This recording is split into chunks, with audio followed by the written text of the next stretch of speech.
তো দেখো বন্ধুরা, আমি তোমাদের মাঝে আবার একটা নতুন রেসিপি নিয়ে চলে এলাম। দেখতে পাচ্ছ মাছ ভাজা হচ্ছে।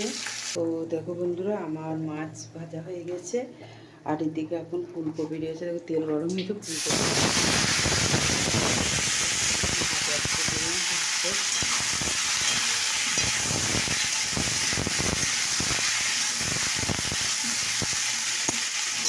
দেখো বন্ধুরা, তেলটা দেখতে থাকো।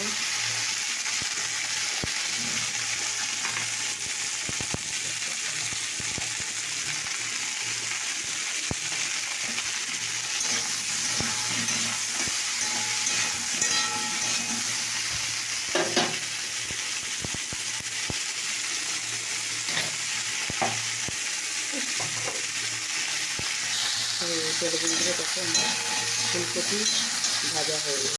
তো দেখো আমার ওখানে ফুলকপি, তো দেখো ওখানে মাছের সঙ্গে ফুলকপি ভাজা তুলে গেছে। এদিকে তেল, পাঁচ ফোড়ন আর তেজপাতা দিয়েছে।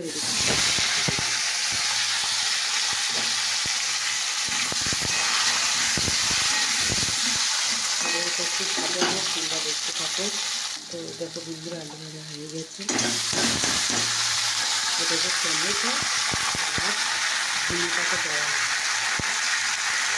আর এটাকে মশলা দিচ্ছে, আটা রসুন হয়েছে।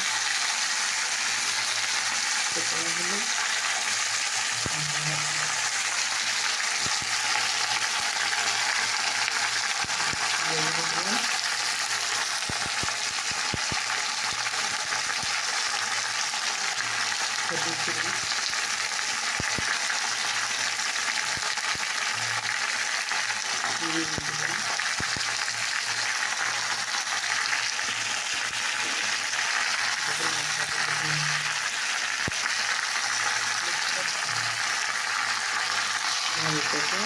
এখানে ফুলকপি ভাজাগুলো দিয়ে দেবো।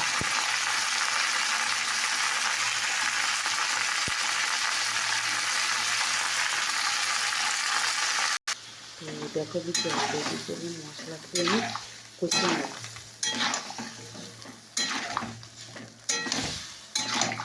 এবার আমি কষিয়ে নেবো একটু ঢাকা দিয়ে। তোমরা দেখতে থাকো। আরেকটা পাটায় দেখো ভাত আমার হয়ে গেছে। তো দেখো বন্ধুরা, আমি দেখো কষা প্রায় হয়ে এসছে। এরকম দেখতে পাচ্ছ। দেখো আমার চা দিয়েছি, চাও হয়ে গেল, লাল চা দিয়েছি। বন্ধ করে দিলাম। চলে এলো আমার হয়ে গেছে কথা। এরকম জল দিলাম। মাছটাও ফুলকপি, আলু, মাছ, একটা টমেটো দিয়ে একটা রেসিপি বানাচ্ছি। তোমাদের কেমন লাগছে? তো চলো বন্ধুরা দেখি।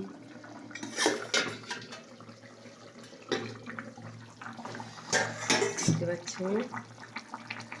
আমার রেসিপি কিন্তু রেডি হয়ে গেল। এখানে ধনে পাতা দিয়েছি, টমেটো দিয়েছি। দেখতে পাচ্ছি আমার রেসিপি কিন্তু রেডি হয়ে গেলো। তো রেসিপিটা বানাতে প্রথমে মাছটাকে ভেজে নিয়েছি।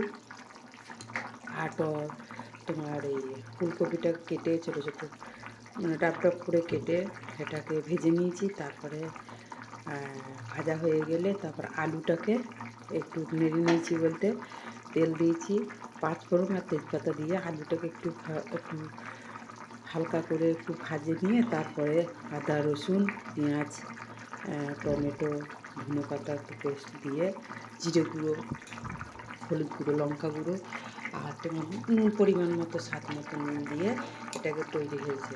দিয়ে তারপর তো মশলা কষে এটা রেডি হয়ে গেল। তো তোমাদের কেমন লাগলো রেসিপিটা অবশ্যই কমেন্ট করে জানাবে।